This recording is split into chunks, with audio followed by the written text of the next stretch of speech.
Ladies and gentlemen, boys and girls, and children of all ages, welcome aboard to the most exciting white-knuckle thrill ride of the year as we take you on a fantastic, fabulous, fascinating, fact-filled, yet fairly frightening and not for the faint-hearted foray into the female reproductive system.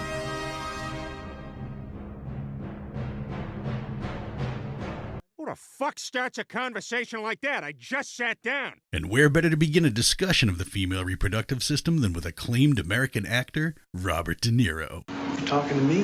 Mr. De Niro has uttered many an iconic line throughout his long and storied career, yet perhaps none more so than in Meet the Parents when he posits the peak of perplexing ponderances with, I have nipples, Greg. Could you milk me? Okay, could we change the subject? This begs the question, why, in fact, do men have nipples? That's a stupid question. At the risk of disturbing those of you who think science is a four-letter word, the reason men have nipples is actually quite simple. Do you have any fucking idea how easy this is? This is a fucking joke. Each one of us, every human throughout history, every person who has ever been born started out as female.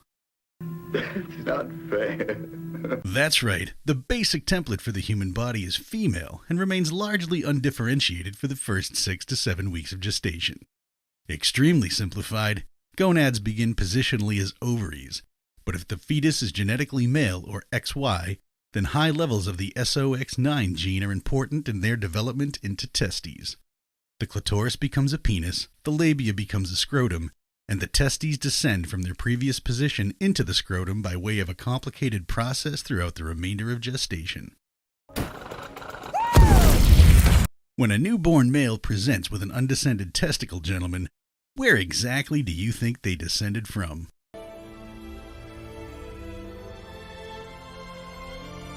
Moving on. It's a man, baby! If none of those changes take place, 30 weeks later, It's a girl. congratulations on the birth of your bouncing baby girl, Mazel Tov, or in Eastern Europe, Mazel Tova. Great success. Throughout childhood, gender stereotypes are reinforced primarily through family media and popular culture. Left to their own devices, children are just children, but that's a video for another day. Aren't you a little... Young to be using titanium plating and an industrial arc welder? Yes, I am. Regardless of what gender roles, stereotypes, encouragement, or direction a young girl is given, there's a dominant yet powerful engine lurking in the shadows, biding its time, just waiting to start up. It's a complicated apparatus that can begin typically around the age of 9, and the entire process takes about 4 years to complete. It begins with an increased growth of the uterus and the onset of puberty characterized by the expected outward physical signs. Then, game on. I've got a cheeks body! There are a number of hormones involved in the process of ovulation and menstruation, but we'll be focusing on just the main ones for now. Remember, men, that you also have every one of these hormones, though you typically only respond to one. As evidence of this, coupled with a delayed development of the frontal lobe of the brain, I offer 97.3% of all epic fail videos ever uploaded to the internet. Oh my gosh. What do I do? First, we need to start with the relationship between the hypothalamus and the anterior pituitary. The hypothalamus doesn't actually communicate with any organ directly, but instead delivers chemical instructions to the pituitary through the bloodstream. For a guy who moved all day long, Paulie didn't talk to 6 people. To help the guys out there, think of it as the second Godfather movie. The hypothalamus is the Don, the pituitary is the buffer, and the target organs are the foot soldiers. This is the basic principle of the entire endocrine system. At the beginning of the cycle, the hypothalamus releases gonadotropin-releasing hormone, which tells the pituitary to release follicle-stimulating hormone and luteinizing hormone. So let's discuss these for a minute. True or false? Women are born with all the eggs they'll ever need in their lifetime. That doesn't sound right, but I don't know enough about stars to dispute it. No, it's right. Half true. The ovaries contain millions of immature eggs which need to be developed before ovulation. You are not toting around 2 tiny bags of jelly beans and rifling them off once a month like an organic Pez dispenser. And whenever you would pull the trigger here, the Pez would shoot out the actual front of the gun. During puberty, these hormones cause the eggs to begin maturing, with fluid or a follicle forming around each one. When the cycle begins, follicle-stimulating hormone is unable to stimulate a single egg, so it begins preparing a small group of them called a cohort. As this progresses, one egg will develop faster than the others, becoming the dominant follicle. This egg begins to produce estrogen, which decreases the production of follicle-stimulating hormone, slowly starving the other eggs in the cohort until they die. Food!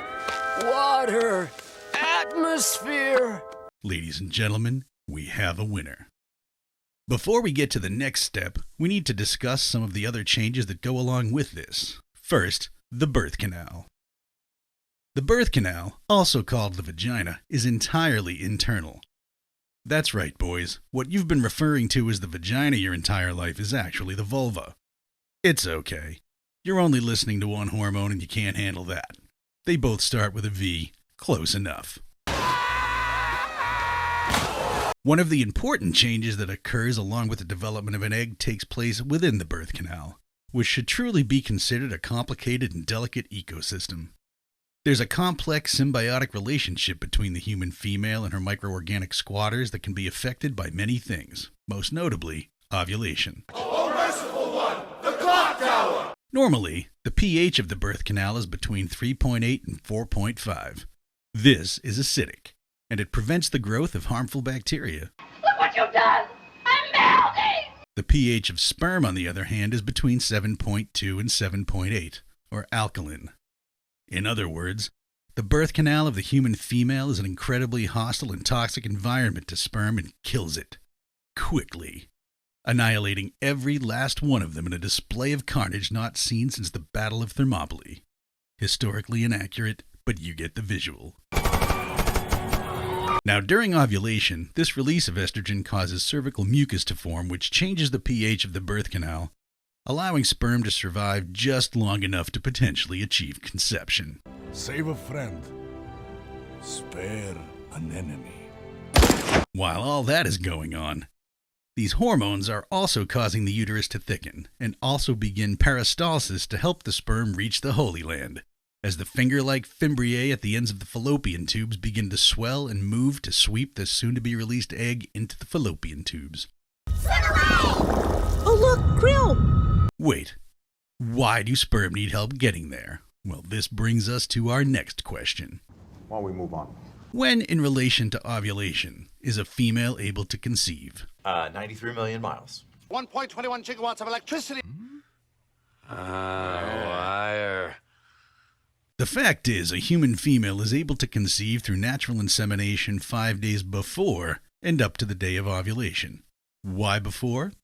Well, gents, as much as you might imagine your mighty sperm rocketing forth into battle like a supersonic army all focused on overwhelming and conquering the distant target, or hoping to avoid it, it doesn't quite work that way. God damn you all to hell! It's really more like this.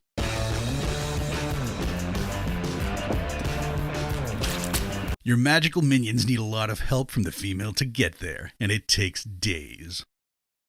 But now, we're ready. One dominant egg? Check. Uterus preparing for implantation? Check. Come on, baby. Birth canal snipers on temporary ceasefire? Check. Stop! Ceasefire! Ceasefire! Peristalsis in the uterus and fallopian tubes ready to guide and sweep these two distant ships on a collision course of epic proportions? Fire. Fire!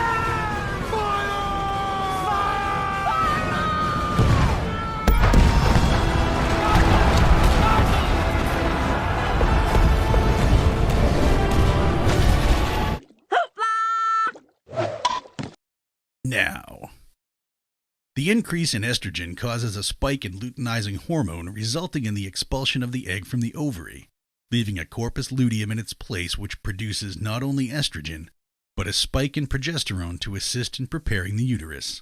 The egg is swept into the fallopian tube, where it begins its journey, hoping to be fertilized en route, where it will develop into a blastocyst and begin implanting in the endometrium 5 days later. Full implantation will take anywhere from 1 to 3 weeks to complete. But what if that doesn't happen?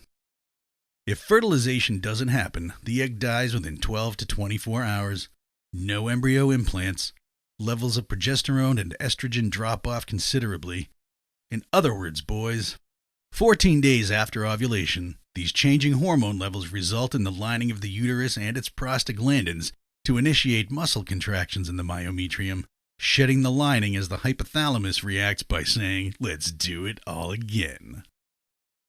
To put this in perspective, lads, if a woman isn't pregnant, this is how the system resets.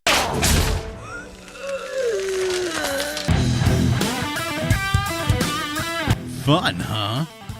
I can't help it if I've got a heavy flow and a wide-set vagina. Now, guess what? That's only half of it. Why are you doing this to me? To show you just how much you don't know. Guys, remember, you're only listening to one hormone, so just hold my beer and watch this. Die, you commie fucker! Don't throw my... The hormones that cause all of this for a woman, they affect neurotransmitters and subsequently mood. Why? Because it's natural. At a time the female body is preparing for implantation, it's also affecting her view of a potential mate. You're suddenly nicer, sweeter, more attractive, and you can't figure out why she's pissed because you showed up drunk at 4 a.m., stripped on the front porch, urinated on the cat, vomited in the bathroom, and passed out in the hallway. I thought this was America! There's no mystical, metaphysical, supernatural thing at play here, guys. In fact, female hormones are infinitely more predictable than yours. Bullshit. That's right. For as complex as the system is, if everything is working correctly, it's extremely predictable. This does, however, bring us to our next question. Females, how often does an ovary ovulate? I don't know, 3 or 4. 3 or 4 what? Days? Weeks? Months? Yeah, maybe 5. It's actually not that simple. Females have a dominant ovary that carries most of the workload, and statistically it's probably the one on the right, carrying up to 75% of the ovulation duties. Some women are able to tell which side they ovulate from based on localized pain called Mittelschmerz, which is German for pain in the middle. Don't you just love the German language? Aside from that variation, guys, there's not a lot of uncertainty here. Yes, more complicated systems can develop more complicated issues, but the hormone patterns are predictable. How about yours? Despite the contention that you only pay attention to one hormone, which you can't handle, you actually have all the same hormones as a female. Don't believe me? Okay. Remember when I said your testicles started out as ovaries? And remember when I said follicle-stimulating hormone tells an ovary to start brewing up some eggs? Well, which hormone do you think controls your former ovary's ability to make sperm? And while follicle-stimulating hormone is taking care of that, luteinizing hormone is telling your testicles how much testosterone to produce. Hurry up! What do you think I'm paying you for? You don't pay me. We don't even exist. We're just a clever visual metaphor used to personify the abstract concept of thought. One more crack like that and you're out of here. No! Please! I have 3 kids! Oh yeah, that one hurt. Need a minute? I'll wait. Oh. Too far. Not cool. Sorry. No, cool. The problem with the male hormone cycle is that it can be affected by season, time of day, physical activity, and the last time, well, you know. Is that a hair gel? To summarize, a woman's hormone cycle is mostly internal and predictable. The male hormone cycle is largely external, unpredictable, and usually in an unregulated mode of constant production. On top of that, your testosterone levels influence your mood far more unpredictably than any of what we just discussed. So no head? So guys, while you're busy making questionable choices like finding out if you can put tires on a snowmobile or blowing something up with tenorite and a shotgun, how about a little more understanding and appreciation for the much maligned yet marvelously multifaceted makeup of the female reproductive system? Now you know that. You didn't used to.